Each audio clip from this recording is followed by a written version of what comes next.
Hello, welcome to CRS in 3 minutes or less. We're going to start off in the classroom today.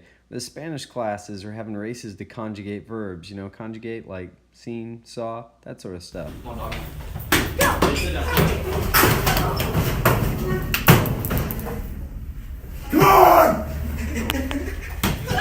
Yeah, I think we learned something. And also, nobody pulled a hammy. That's a good thing.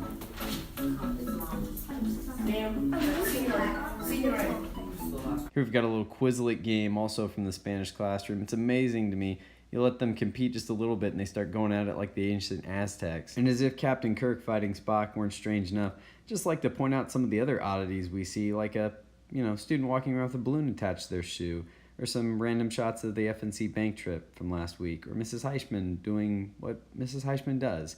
And here's a great shot of Mrs. Siegfried winning the classroom grant from the Crestridge Education Foundation.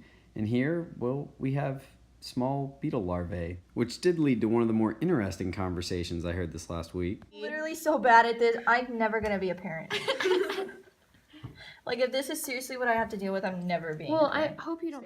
While counting beetle larvae might not be the same as having children, I will say this, I'm glad they're taking it seriously because children can be, well, difficult. But no matter what, parents love their children, and that's one of the great things about senior nights. It's awesome to see the parents out there wishing their kids well one last time. And so here we go, we've got senior night for volleyball first. They took a tough loss to Windsor, but they played some good volleyball this week. Played a couple of good teams and are looking strong for districts. Football was in action against Lone Jack, and I learned a few new tricks this week, so I'm going to debut them here.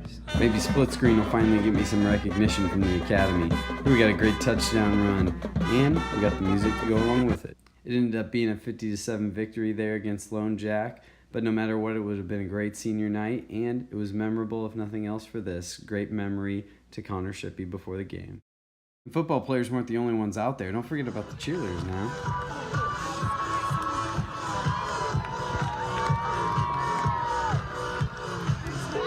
And that's it for the regular season, folks. As a reminder, we're on to districts, and if you lose, it's time to go home and start practicing basketball. That takes us to the rest of the building. We got a lot going on, including Red Ribbon Week, which we get a bonus half week for this year. We've also got FFA National Convention kicking off this week, and we'll have some kids going to that. Who knows what they really do there? Nobody's ever really been able to explain it to me, but I'm sure they're bonding and growing as human beings. What more could I ask for than that? Here we've got the rest of the upcoming events. Notice the band playing on Saturday at the UCM Parade, and also on Tuesday, that's Financial Aid Night. That'll probably be the night this comes out, so if you see this, go do it. That's it. That's all we got this week. I just want to remind everybody, come to parent-teacher conferences. Get a little eye into what it's like to be a teacher. It's kind of like this.